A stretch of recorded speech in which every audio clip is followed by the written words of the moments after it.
বিশ্বে আলু উৎপাদনের শীর্ষ 10টি দেশ। সর্বশেষ আপডেট, আলু উৎপাদনের শীর্ষ দেশ চীন। এক বছরে উৎপাদিত আলু 9,55,00,000 ton. Bharat 5,61,00,000 ton. Ukraine 2,08,00,000 ton. Russia 1,88,00,000 ton. এক বছরে উৎপাদিত আলু যুক্তরাষ্ট্র 1,77,00,000 ton. Germany 1,68,00,000 ton.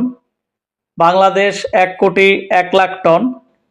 France 80,67,000 ton. Pakistan 79,36,000 ton. Netherlands 69,15,000 ton. বিশ্বে পেঁয়াজ উৎপাদনকারী শীর্ষ 10টি দেশের তালিকা নিচে দেওয়া হলো। ভারত এক বছরে পেঁয়াজ উৎপন্ন করে 2,67,00,000 টন। চীন 2,36,00,000 টন।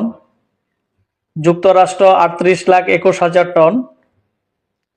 মিশর 31,99,000 টন। তুরস্ক 22,80,000 ton.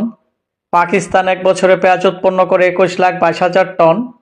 Bangladesh 19,54,000 ton. Sudan 19,50,000 ton. Indonesia 18,15,000 ton. Russia এক বছরে পেঁয়াজ উৎপন্ন করে 17,38,000 টন। সাথেই থাকুন, ধন্যবাদ।